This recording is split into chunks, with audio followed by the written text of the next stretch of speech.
Welcome to GK planet. Important general knowledge question answer series में आपका स्वागत है। तो चलिए शुरुआत करते हैं। और जो पहला क्वेश्चन है वो है, how many times was the term of the Lok Sabha extended up to 6 years? And the options given are once, twice, thrice और never. Only once in the history of independent India when the term of the Lok Sabha was extended, and this happened during the national emergency. National emergency के time जो अपनी पांचवी लोकसभा थी, उसका जो कार्यकाल है 1 साल के लिए बढ़ाया गया था। Article 352 of Indian constitution deals with the national emergency due to war, external aggression और आर्म्ड रिबेलियन। इसके अलावा आर्टिकल 360 जो है वो फाइनेंशियल इमरजेंसी को डील करता है। हालांकि फाइनेंशियल इमरजेंसी अभी तक हमारे देश में नहीं लगी कभी। Once the question was asked कि किस लोकसभा का टेन्योर बढ़ाया गया था, तो the answer is fifth Lok Sabha and the prime minister was Indira Gandhi.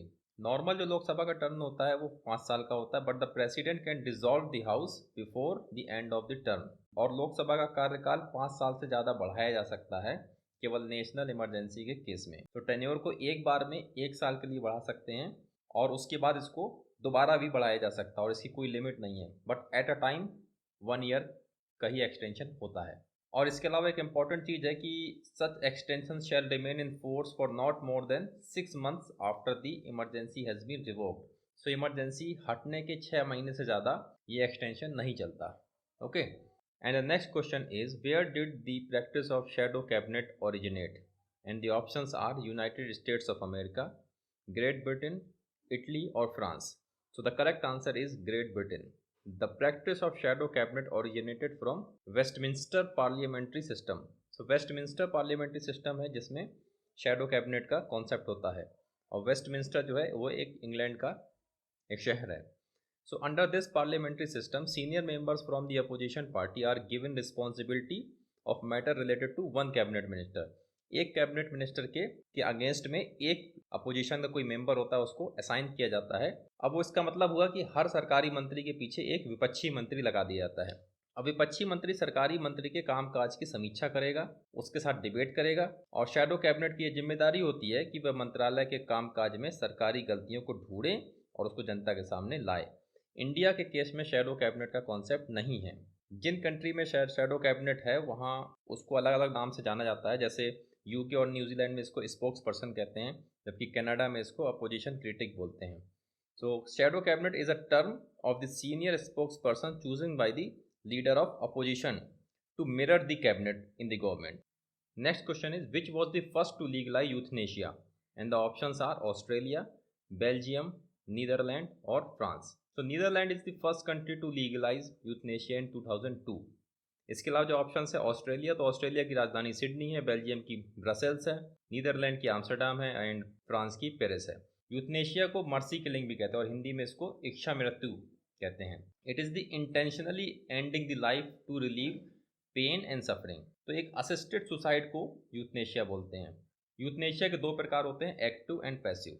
So passive में मरीज की डेथ के लिए उसके इलाज को बंद कर देते हैं या फिर लाइफ सपोर्ट सिस्टम को हटा लेते हैं। लाइफ सपोर्ट सिस्टम जैसे कि वेंटिलेटर वगैरह को हम हटा लेते हैं, उसको खाना नहीं देते, उसको दवाएं नहीं देते, and letting the person die.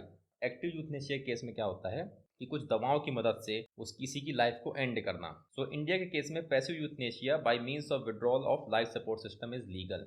So the next question is, respiration may occur in the absence of oxygen in potato, spirogyra, yeast और humans.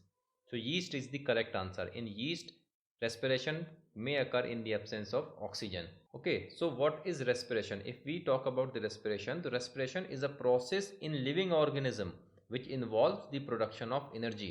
So it is not what we think, that sometimes people think that the breathing is respiration. तो सांस लेने को respiration नहीं कहते हैं बल्कि उसको breathing कहते हैं, and breathing is a part of respiration because respiration is a more sophisticated process. Now respiration in some organism may occur in the absence of oxygen, or in some organism it may occur in the presence of oxygen. So if it is happening in the absence of oxygen, it is called anaerobic respiration, and if a respiration is carried out in the presence of oxygen, it is called as aerobic respiration. Okay, so here the question is respiration in the absence of oxygen. So the anaerobic respiration, one type of anaerobic respiration is fermentation, and fermentation is carried out by the yeast.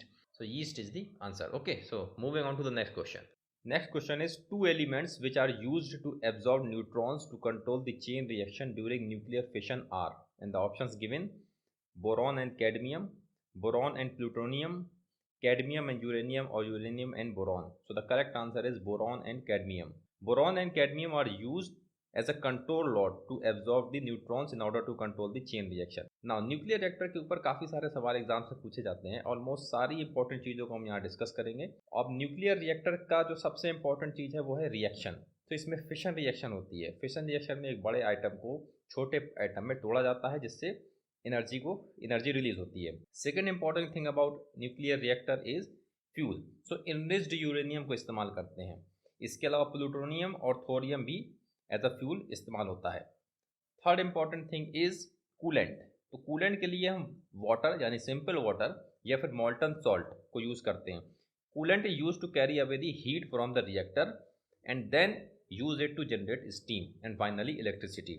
Third and most important thing is moderator. So the purpose of moderator in reactor is to reduce the speed of the fast neutrons. Commonly used moderators are water, solid graphite and heavy water. So these three are the commonly used moderator in the reactor.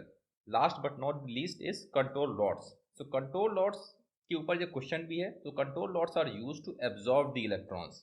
Okay, so common control rods जो इस्तेमाल होती हैं, they are made up of boron, silver, indium and cadmium. And that's all for this video. Thank you for watching, and if you liked this video, please like it, share with your friends and don't forget to subscribe to our channel GK Planet. So मिलते हैं अगले video में. Till then, bye bye, take care.